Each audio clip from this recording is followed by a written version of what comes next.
마가복음 1장 1절에서 11절입니다. 키워드는 저자 마가, 복음의 시작, 모든 것을 가진 자입니다.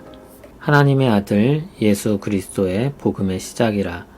선지자 이사야의 글에 보라, 내가 내 사자를 내 앞에 보내노니 그가 내 길을 준비하리라. 광야에 외치는 자의 소리가 있어 이르되 너희는 주의 길을 준비하라. 그의 오실 길을 곧게 하라. 기록된 것과 같이 세례 요한이 광야에 이르러 죄사함을 받게 하는 회개의 세례를 전파하니 온 유대 지방과 예루살렘 사람이 다 나아가 자기 죄를 자복하고 요단강에서 그에게 세례를 받더라. 요한은 낙타털 옷을 입고 허리에 가죽 띠를 띠고 메뚜기와 석청을 먹더라. 그가 전파하여 이르되 나보다 능력 많으신 이가 내 뒤에 오시나니 나는 굽혀 그의 신발끈을 풀기도 감당하지 못하겠노라. 나는 너희에게 물로 세례를 베풀었거니와 그는 너희에게 성령으로 세례를 베푸시리라. 그때 예수께서 갈릴리 나사렛으로부터 와서 요단강에서 요한에게 세례를 받으시고 곧 물에서 올라오실새 하늘이 갈라짐과 성령이 비둘기같이 자기에게 내려오심을 보시더니 하늘로부터 소리가 나기를 너는 내 사랑하는 아들이라 내가 너를 기뻐하노라 하시니라. 아멘. 오늘부터 부활주일을 바라보며 마가복음을 읽기 시작합니다. 말씀을 따라 주님이 가신 길을 살펴보겠습니다. 길을 갈 때에는 안내자가 중요한데 우리 안내자는 마가입니다. 마가 요한이 이 복음서의 저자로 알려져 있습니다. 마가에 대한 기록은 성경 곳곳에서 발견할 수 있습니다. 먼저 마가의 다락방을 기억하실 것입니다. 다락방이라고 한 곳에 120명이나 되는 사람들이 모여 기도했고 거기서 첫 교회가 시작되었습니다. 120명이 들어가는 다락방이라니 우리가 생각하는 다락방과는 차이가 좀 큰 것 같습니다. 큰 저택을 가진 부유한 집안 사람이었을 것입니다. 다음으로 마가는 자신의 삼촌 바나바와 사도 바울과 함께 선교 여행을 떠났던 사람입니다. 하지만 중도에 하차를 하게 됩니다. 마가의 중도 포기는 질병의 문제로 이야기하기도 하는데 나중에 사도 바울이 그와 다시 동역하기를 거부했던 것으로 보아 단순히 아파서 그랬던 것 이상의 문제였을 것입니다. 어떤 이유든지 그는 중간에 포기하고 사도 바울에게 실망감을 주고 집으로 돌아간 것입니다. 하지만 시간이 흘러서 성숙해진 마가는 사도 바울에게도 그렇고 사도 베드로에게도 인정받는 신실한 동역자가 되었습니다. 나중에 사도 바울은 마가를 동역자로 언급하며 말년에는 자신에게 마가를 보내달라고 요청하기도 합니다. 말년에 보기를 원하는 사람이 된 것입니다. 사도 베드로는 마가를 자신의 아들이라고 부릅니다. 영적인 아들이며 그만큼 아끼는 사람으로 여겨진 것입니다. 이처럼 마가는 신앙의 큰 굴곡을 가진 사람이며 성숙해져서 신실한 사람으로 인정을 받게 된 사람입니다. 마지막으로 마가는 복음서의 저자로서 그의 복음서는 초대 교회에 의해 신뢰할 만한 증언으로 받아들여졌습니다. 한두 사람의 인정이 아닌 온 교회의 인정을 받게 된 신실한 사람입니다. 우리의 안내자가 되기에 충분할 것 같습니다. 한번 그의 안내를 따라 마가복음을 읽어보겠습니다. 원문에서 1절을 보면 가장 처음에 나오는 단어는 시작입니다. 그리고 그 뒤에 그 복음 이렇게 말이 이어집니다. 마가는 그 복된 소식의 시작에 대한 내용을 말하려고 합니다. 여러 가지 좋은 소식들이 있습니다. 내가 수고한 일에 좋은 성과를 거두었거나 나에게 유익이나 즐거움이 되는 것들도 좋은 소식입니다. 무엇보다 당시엔 로마 황제를 신의 아들이자 구원자로 높였고 그가 가져올 승리와 유익을 복음이라고 불렀습니다. 마가복음은 그런 분위기 속에서 하나님의 아들 예수 그리스도의 복음을 선포한 것입니다. 굉장히 도발적이고 충격적이 아닐 수 없었을 것입니다. 진짜 신의 아들, 진짜 구원자, 그의 복음에 대한 이야기입니다.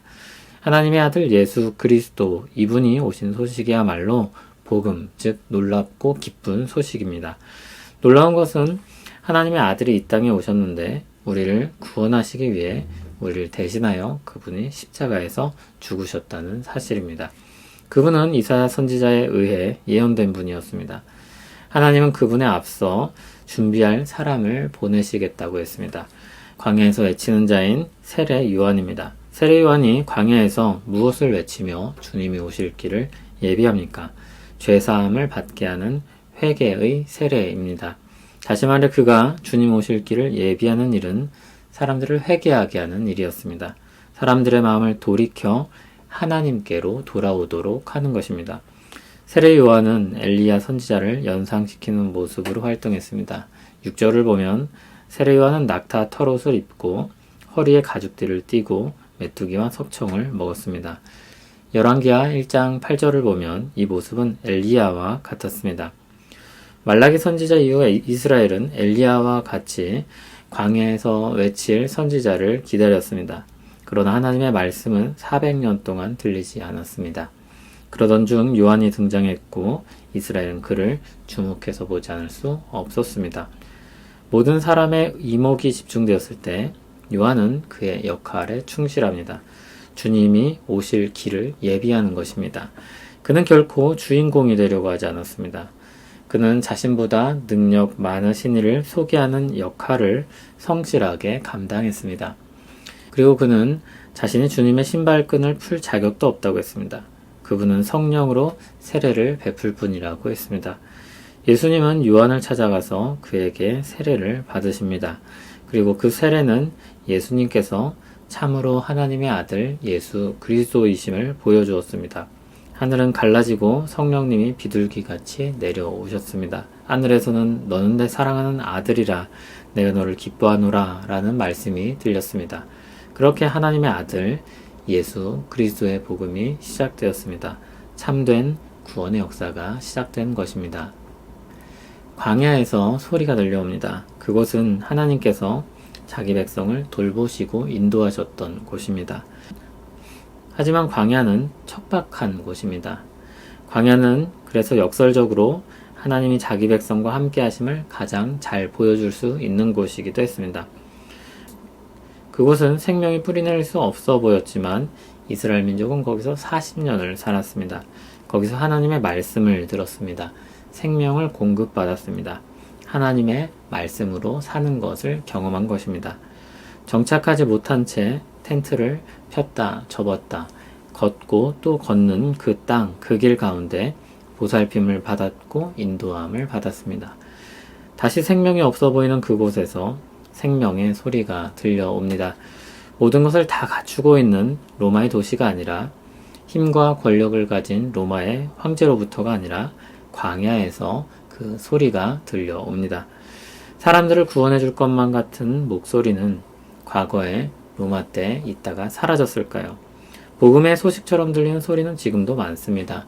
돈이나 정치, 혹은 철학이나 과학, 혹은 힘이나 지혜, 역사 속에 늘 있어 왔던 유사 복음입니다. 그것들이 유익하지 않거나 필요하지 않다는 말이 아닙니다.